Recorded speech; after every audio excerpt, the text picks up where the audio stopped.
November 4th, 1396, St. Paul's Cathedral, London. A 6-year-old girl stands at the altar in a wedding dress that weighs more than her entire body. Golden silk and jewels drag across stone floors as hundreds of candles flicker against Gothic windows. She can barely walk. At the end of the aisle, a 29-year-old man waits to make her his queen. Her name is Isabella of France. And in the next 14 minutes, you're going to discover what really happened when medieval royalty turned their own children into currency. To understand how a 6-year-old ended up married to a man old enough to be her father, we need to go back to her birth. November 9th, 1389. The Louvre Palace, Paris. In one wing, King Charles VI of France is having an episode. He's convinced he's made of glass, that a single touch will shatter him into 1,000 pieces. Palace guards stay back as the King of France cowers in corners, whimpering about invisible enemies. In another wing, Queen Isabeau of Bavaria gives birth to her 4th daughter. The midwives exchange worried glances. Another girl. Another political tool to be traded when the time comes. They name her Isabella. From her first breath, she isn't a child. She's currency. Charles VI hadn't always been insane. At 24, something snapped during a military campaign. One moment, he was leading his army. The next, he was attacking his own men, convinced they were assassins. The episodes came in waves. Sometimes he'd be lucid for months. Then, without warning, he'd strip naked and run howling through the palace. Or forget his own name. Or forget he had a wife and children at all. Medieval physicians tried everything. Bloodletting, exorcisms. Nothing worked. Queen Isabeau saw opportunity in her husband's madness. Court chroniclers, people paid to make royalty look good, couldn't hide their disgust. One wrote that Isabeau cared more for her jewels than her children. Another claimed she took lovers while the king suffered, sometimes in rooms adjacent to where Charles was being restrained. This was the woman raising Isabella. Isabella learned to recognize the signs of her father's approaching madness before she learned her letters. The way his eyes would dart, the trembling in his hands, the sudden silence that meant everyone should evacuate before the violence began. She was 4 years old when she first saw her father try to kill her mother, convinced Isabeau was a demon. But here's the detail historians often omit. In 1394, when Isabella was 5, the royal treasury paid for iron bars to be installed on Princess Isabella's chamber windows. Not for decoration, not for security, because a 5-year-old princess had tried to jump. In 1395, messengers arrived from England with a proposal. Richard II of England was desperate. His first wife had died, leaving him without heirs and without allies. His nobles were restless. His treasury was empty from constant warfare with France. He needed peace. He needed money. And he needed them immediately. The French council saw an opportunity. 30 years of peace with English gold, all for the price of one 6-year-old girl. The negotiations were monstrous. Grown men in velvet robes sat around mahogany tables, haggling over a child like merchants at a slave market. The English ambassadors initially balked at Isabella's age. Even by medieval standards, 6 was shockingly young. But the French negotiators had a counter-argument. Taking Isabella young meant Richard could shape her to his preferences. She would grow up knowing only English customs, only Richard's desires. She would be, in their words, more completely his. They were talking about grooming. State-sanctioned, internationally negotiated grooming of a 6-year-old child. The English wanted to inspect her first. French courtiers paraded Isabella before the English delegation. They examined her teeth, her posture, her hair. They made her walk back and forth to ensure she had no deformities. One English lord was overheard commenting that she would ripen beautifully. She was 6 years old. If you appreciate this kind of unflinching historical investigation, the stories that challenge what we think we know about the past, consider leaving a like on this video. It helps us continue bringing these forgotten voices to light.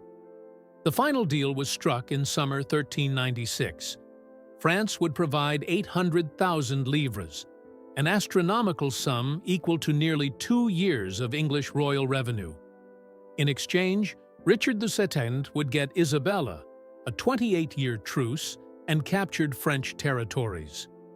The marriage contract contains a clause modern historians often skip over. It specifies that while the marriage would not be consummated until Isabella reached the proper age, Richard would have all other rights of a husband immediately. The right to control where she lived, what she learned, who she could see. The right to share her bed, because medieval nobility believed young brides should grow accustomed to their husband's presence. The right to absolute authority over every aspect of her existence. They signed away her childhood with a stroke of a quill. When they told Isabella she was going to be Queen of England, she asked a question her governess later recorded. "Will I be able to bring my dolls?" October 1396. The farewell ceremony at the Louvre was a masterpiece of political theater. Charles VI, in a rare moment of clarity, blessed his daughter with tears streaming down his face. Witnesses said he held her so tightly they had to pry his arms open. He whispered something in her ear that made her sob uncontrollably. We'll never know what a mad king said to his 6-year-old daughter in their last moment together. Servants reported that Isabella screamed for her father until her voice gave out, long after the palace had faded from view. The journey from Paris to Calais took 2 weeks. Her French attendants later testified that she barely ate, barely slept. She clutched a small wooden doll until her fingers bled from the pressure. At Calais, the handover took place like a hostage exchange. French nobles walked Isabella to the exact center of a measured field. English nobles met them there. Words were spoken in Latin, words Isabella didn't understand. Papers were signed. Gold changed hands. And just like that, she belonged to England. The English escorts immediately separated Isabella from her French attendants. Her governess, who'd raised her from birth, was sent back to France. Her ladies-in-waiting were replaced with English women. Even her little dog was taken away because Richard didn't like small dogs. They stripped away every familiar thing in her life in the span of an hour. London, November 1396. St. Paul's Cathedral had been transformed. Thousands of candles. Incense so thick it made eyes water. An altar covered in enough gold to buy a small army. When they brought Isabella into the cathedral, the crowd gasped. Not in admiration, in shock. She was so small. The ceremonial robes dragged behind her, requiring 2 attendants to carry the train. The crown, specially made for her child-sized head, still slipped constantly. The Archbishop of Canterbury performed the ceremony. He had to kneel to reach Isabella's level. When he asked if she consented to the marriage, she didn't answer. Terror had stolen her voice. An English lady-in-waiting had to prompt her, whispering the required words until Isabella repeated them in a voice so quiet only those nearest could hear. "I will." 2 words that sentenced her to a lifetime of captivity. When it came time for the rings, Richard's hands completely engulfed Isabella's. Witnesses said she flinched when he touched her. The ring had to be forced onto her tiny finger. She winced, a small sound of pain in the vast cathedral. No one stopped the ceremony. Richard kissed her forehead instead of her lips, the only merciful gesture in the entire grotesque performance. And then it was done. The crowd cheered, bells rang, coins were thrown to the poor in celebration. Meanwhile, a 6-year-old girl stood at the altar, tears streaming down her face, wondering why everyone was so happy about the worst day of her life. What strikes you most about Isabella's story? The political machinery that created it, or the human cost we so often overlook? Leave your thoughts in the comments. That night, medieval tradition required a bedding ceremony. Isabella was put to bed in her shift, clutching the one French doll they'd allowed her to keep. Richard entered the chamber in his nightclothes. The courtiers watched as he climbed into bed with a 6-year-old child. The curtains were drawn. The courtiers left. Richard later swore the marriage wasn't consummated, and there's no evidence to contradict him. But the next morning, Isabella's ladies found her huddled in a corner of the massive bed, refusing to speak or move. She didn't speak for 3 days. When she finally did, her first words were in French. "When can I go home?" The answer, of course, was never. Richard II seems to have treated Isabella with surprising gentleness after the wedding. He set her up in her own household at Windsor Castle, surrounded by French-speaking attendants. He visited regularly, but maintained separate bedchambers. He showered her with gifts, not jewels or gowns, but toys and books, and a small white pony she named Blanche. Was this kindness? Or was this grooming? Isabella slowly began to trust her husband. She learned English. She participated in court ceremonies.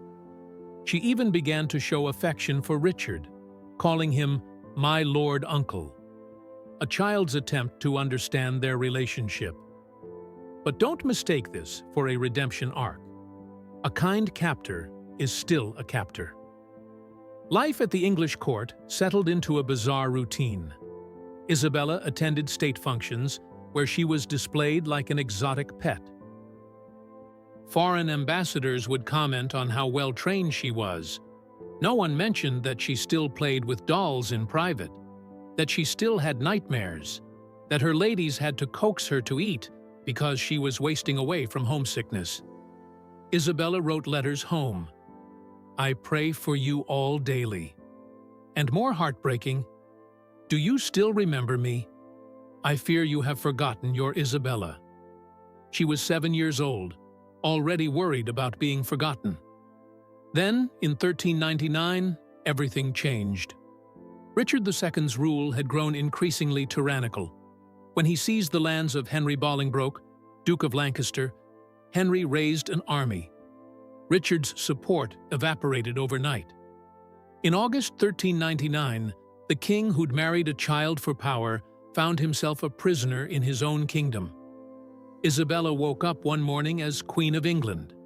By nightfall, she was a 10-year-old widow. Richard was taken to Pontefract Castle, where months later he died under mysterious circumstances. Isabella wasn't allowed to see him, wasn't allowed to say goodbye. The last time she saw her husband, the man who'd been captor and protector, nightmare and only friend, he was being dragged away in chains while she screamed his name. Henry IV faced a dilemma. Isabella was still Queen of England in the eyes of the law. The French dowry had been spent. Sending her home meant returning money that no longer existed. His solution: Isabella became a prisoner at Havering Palace. They didn't call it imprisonment. She was an honored guest who happened to be forbidden from leaving, from receiving uncensored letters, from having French visitors.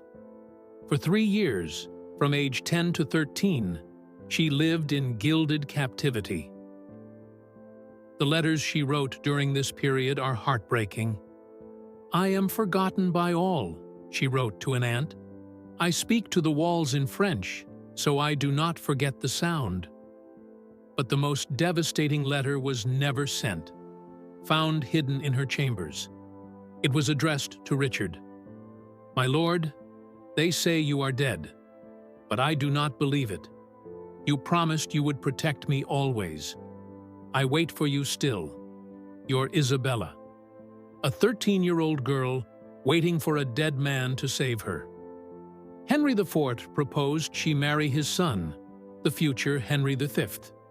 She refused with a vehemence that shocked the court. "I am Richard's widow. I will marry no English prince." But Isabella had learned from her years at court. She smuggled letters to France through sympathetic servants. She used her status as Dowager Queen to build a network of supporters. This wasn't a passive princess waiting for rescue. This was a teenager who'd survived 2 kings and was determined to survive a third. Finally, Isabella's mad father had a moment of clarity. He remembered he had a daughter in England. He remembered she'd been sold for peace. He flew into a rage that terrified his handlers. "Bring her home!" he screamed. And for once, the court listened. In 1401, at age 13, Isabella finally returned to France. But the girl who came back was not the child who'd left. Contemporary accounts describe her as aged beyond her years, marked by melancholy. The reunion wasn't the joyful homecoming she'd dreamed of. Charles VI didn't recognize her. Isabeau of Bavaria saw not a daughter, but a political asset that had depreciated in value. In 1406, Isabeau arranged Isabella's marriage to Charles, Duke of Orléans. He was a poet, close to Isabella in age and temperament. By all accounts, it was the first time in her life Isabella experienced something approaching love. For a brief, beautiful moment, Isabella knew happiness. They had a daughter, Jeanne, in 1409. Motherhood transformed Isabella. Witnesses said she glowed with a joy they'd never seen before. But the birth was difficult. Too difficult for a body malnourished by depression, worn down by stress, aged by trauma. The physicians couldn't save her. As Isabella lay dying at age 20, she made one request. She wanted to hold her daughter one more time. They brought the infant Jeanne to her, and Isabella whispered something in the baby's ear. No one heard what she said. Her last words were for her daughter alone. She died on September 13, 1409, 20 years old. A queen twice over, a prisoner, a pawn, and finally, briefly, a mother who knew love. The court chroniclers spent exactly 3 lines on her death. 3 lines that focused on the political implications, not the human tragedy. Isabella of France was not a princess in a fairy tale. She was a child sacrificed on the altar of politics. Every time we romanticize the medieval period, we erase victims like Isabella, children who were bought and sold, women who were traded like livestock. This wasn't an anomaly. Isabella's story was repeated hundreds of times across medieval Europe. When you see medieval romances on screen, remember Isabella crying for her father as she was carried to England. When historians talk about the glory of chivalry, remember a 6-year-old asking if she could bring her dolls to her wedding. Isabella was murdered, not with a sword or poison, but with politics. Not in a day, but across 14 years of systematic destruction. Isabella's story is one of thousands like it, children erased by the convenient myths we tell about history. If this documentary challenged what you thought you knew about the medieval world, leave a like, share it, and subscribe for more investigations into the darker corners of our past. The next time someone tells you about the romance of medieval times, tell them about Isabella. Tell them about the 6-year-old bride who paid for peace with her childhood. Isabella of France. Remember her name. Remember her story. The little girl who asked if she could bring her dolls to her wedding deserves at least that much.